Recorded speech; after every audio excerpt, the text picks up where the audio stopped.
আজকে সুপ্রিম কোর্টে আরজিকর মামলার হাই ভোল্টেজ শুনানি। ইতিমধ্যে আপনারা খবর পেয়ে গেছেন, কিন্তু ডিটেলস প্রতিবেদন আপনারা এখনও পাননি, ডিটেলস আপনারা জানেননি। বন্ধুগণ, আজকে দুপুরবেলায় আরজিকর মামলার শুনানি হওয়ার কথা ছিল। কেন্দ্রের পক্ষ থেকে শুনানি পিছিয়ে দেওয়ার কথা বললেও হাইকোর্টের প্রধান বিচারপতি কিন্তু 4:15 নাগাদ আরজিকর মামলার শুনানি শুরু করে। শুরুতেই আপনাদেরকে জানিয়ে রাখি যে রাজ্যের আইনজীবী কপিল সিব্বল ছিলেন না, তার জুনিয়র আইনজীবীরাই আজকের মামলা লড়েছেন। প্রথমে একটা বড় খবর দিয়ে এই ভিডিও শুরু করছি যে মৃতদেহের শরীরে বেশ কিছু অস্বাভাবিক আঘাত ছিল, যা নিয়ে চর্চা শুরু হয়। এবং সেই সঙ্গে সব থেকে বড় খবর, নির্যাতিতার চশমা পরা ছিল। তিনি খুন হয়েছেন, তারপরও নাকি চশমা পরা ছিল। এবং যেমনটা জানানো হয়েছে যে তিনি ঘুমন্ত অবস্থায় ছিলেন। কিন্তু প্রশ্ন উঠছে, ঘুমন্ত অবস্থায় কেউ কি চশমা পরে? একেবারে মুহূর্তের মধ্যে সুপ্রিম কোর্টে তোলপাড় পড়ে যায়। অত্যন্ত বড় ব্রেকিং নিউজ আপনাদেরকে জানিয়ে রাখি। চিকিৎসকদের আইনজীবী ইন্দিরা জয়সিংহ দাবি করেছেন যে এই ঘটনায় অত্যন্ত প্রভাবশালী যোগ রয়েছে, অত্যন্ত প্রভাবশালী। রাজ্যের বড় বড় প্রভাবশালীদের মধ্যে বিশিষ্ট প্রভাবশালী হয়তো। কারণ কি? কারণ একটাই, যে ঘটনাস্থলে পুলিশ আসার আগে মেডিকেল কাউন্সিলের নির্বাচিত সদস্যরা পৌঁছে যান। 4 জনের তিনি নাম করেছেন। ইতিমধ্যে দুজনের নাম সিবিআই দপ্তরে দেওয়া হয়েছে। অর্থাৎ কি করে ঘটনাস্থলে পুলিশের আগে মেডিকেল কাউন্সিলের নির্বাচিত সদস্যরা পৌঁছে যায়। শুধু তারাই নয়, রাজ্য মেডিকেল কাউন্সিলের সদস্যরাও পৌঁছে যায়, কিন্তু তাদের তো সেখানে থাকার কথা নয়। এমনটাই দাবি করেছেন জুনিয়র চিকিৎসকদের আইনজীবী ইন্দিরা জয়সিংহ। এবং সেই সঙ্গে আপনাদেরকে জানিয়ে রাখি, সিনিয়র চিকিৎসকদের আইনজীবী করুণা নন্দী বলেছেন যে যারা আরজিকর মামলায় নজরে রয়েছে, যারা সন্দেহের তালিকায় রয়েছে, তাদেরকে সাসপেন্ড করতে হবে। বেশ কয়েকজন চিকিৎসক সন্দেহের তালিকায় রয়েছে, কিন্তু তাদেরকে সাসপেন্ড করেনি রাজ্য, বহাল তবিয়তে তাদেরকে রেখেছেন। যারা সন্দেহের তালিকায়, তারা যদি ক্ষমতায় থাকে, তাদের পদে থাকে, তাহলে কিন্তু তদন্তে প্রভাবিত করতে পারে, যেমনটা কিন্তু ইঙ্গিত রয়েছে আইনজীবীর। সেই সঙ্গে তিনি বলেন তাদেরকে যদি সাসপেন্ড না করা যায়, তাহলে তাদেরকে একটা ছুটিতে পাঠানো হোক, লম্বা ছুটিতে, যতদিন পর্যন্ত তদন্ত চলছে। একেবারে এই সওয়ালে রীতিমতো অস্বস্তিতে পড়ে যায় রাজ্যের আইনজীবী, এবং রাজ্যের আইনজীবীর পক্ষ থেকে দাবি করা হয় তারা বেশ কয়েকজনকে সাসপেন্ড করেছেন।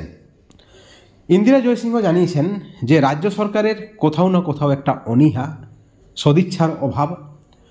এবং তারপরে সুপ্রিম কোর্টের বিচারপতি বলেছেন, প্রধান বিচারপতি ডিওয়াই চন্দ্রচূড়, যে যাদের নাম বলতে চাইছেন চিকিৎসকদের আইনজীবী, তাদের একটা লিস্ট আদালতে তারা জমা করবে এবং সুপ্রিম কোর্ট সেই অনুসারে পদক্ষেপ গ্রহণ করবে। আপনারা সকলে জানেন, ঘটনার শুরু থেকেই রাজ্য সরকারের ভূমিকায় প্রশ্ন, পুলিশের ভূমিকায় প্রশ্ন। আপনারা জানেন ইতিমধ্যেই গ্রেপ্তার একের পর এক বড় মাথা। সন্দেহের তালিকায় রয়েছে বিধায়ক থেকে শুরু করে ছাত্রনেতা, চিকিৎসক থেকে শুরু করে অধ্যক্ষ।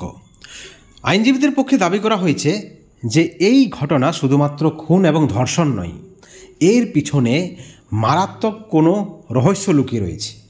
যেভাবে শুরু থেকেই মিথ্যা নথি, সাজানো নথি তৈরি করা হয়েছিল, তদন্ত থেকে শুরু করে মৃতদেহের সৎকার, সব জায়গায় কিন্তু ভুরি ভুরি প্রশ্ন উঠেছে, একাধিক প্রশ্ন উঠেছে।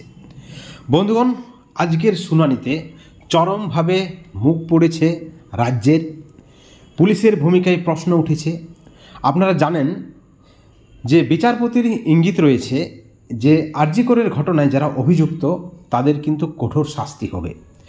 এবং আরজিকরের ঘটনা যে পুরো একটা পরিকল্পনা, কোথাও না কোথাও একটা বড় দুর্নীতি ঢাকার চেষ্টা, কোথাও না কোথাও সিস্টেমকে চ্যালেঞ্জ করে, বিচার, আইন সবকে বুড়ো আঙুল দেখিয়ে, আইন ব্যবস্থাকে, প্রশাসনকে বুড়ো আঙুল দেখিয়ে, নিয়ম ভঙ্গ করে, আইনকে ভঙ্গ করে, একনায়কতন্ত্র, স্বেচ্ছাচারিতা যাতে করে প্রকাশ না পায়, পর্দাফাঁস না হয়, তা ঢাকতেই কি কোথাও না কোথাও একটা পরিকল্পনা মাফিক একটা বড় কাণ্ড ঘটিয়েছেন। অবশ্যই এক ব্যক্তির দ্বারা সম্ভব নয় এত বড় একটা ঘটনা ঘটানো। তারা মনে করেনি যে এই ঘটনার পর তাদের আসল চেহারা প্রকাশ্যে চলে আসবে, তারা আইনের আওতায় চলে আসবে। তাদের পূর্ণ বিশ্বাস ছিল এই কাণ্ড ঘটিয়ে তারা কিন্তু সাধু সেজে যাবে, অর্থাৎ অপরাধ করেও তাদের শাস্তি হবে না, সাজা হবে না।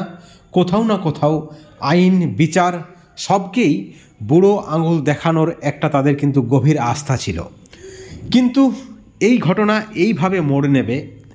আরজি করের তরুণী চিকিৎসক খুন এবং ধর্ষণের ঘটনা রাজ্য জুড়ে, সারা দেশ জুড়ে, এমনকি দেশের বাইরেও এই ঘটনার প্রতিবাদ হবে। সকলেই জাস্টিস চাইবেন।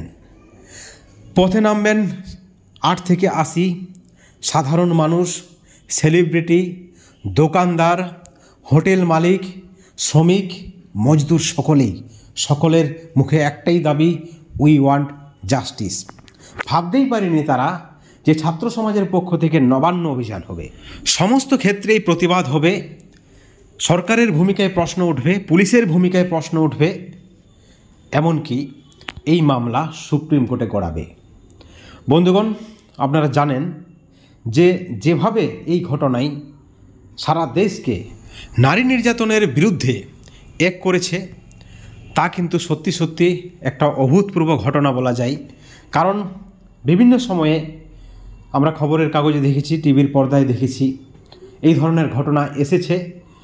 প্রতি ক্ষেত্রেই ভারতবর্ষের যারা সুচিন্তিত নাগরিক, যারা মানবিক নাগরিক, তারা কিন্তু রাস্তায় নেমে প্রতিবাদ করেছে। বুদ্ধিজীবী থেকে শুরু করে সাধারণ মানুষ কেউ পিছিয়ে নেই। আপনারা দেখেছেন খেলোয়াড় জগৎ থেকে শুরু করে সিনেমার নায়ক নায়িকারাও কিন্তু এর প্রতিবাদ করেছেন। বঙ্গরত্ন ফিরিয়ে দেওয়া হয়েছে, পুজোর অনুদান ফিরিয়ে দেওয়া হয়েছে।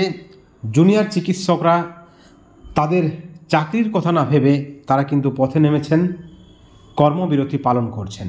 সরকারের সব ধরনের হুমকি, কোনো কিছুই তাদেরকে দমানো যায়নি। অর্থাৎ এই ঘটনা কোথাও না কোথাও একটা বড় প্রতিবাদ দেশের মানুষের কাছে। এখন দেখার এই ঘটনায় কারা কারা জড়িত, এই ঘটনায় আর কি কি তথ্য উঠে আসছে, সেটাই কিন্তু দেখার। প্রত্যেকটা আপডেটের দিকে আমাদের নজর রয়েছে। প্রত্যেকটা আপডেট আপনারা এই চ্যানেলে পাবেন এবং পরবর্তী শুনানিতে সুপ্রিম কোর্ট কী ধরনের পদক্ষেপ দিচ্ছে সেদিকেই নজর থাকবে সারা দেশের মানুষের।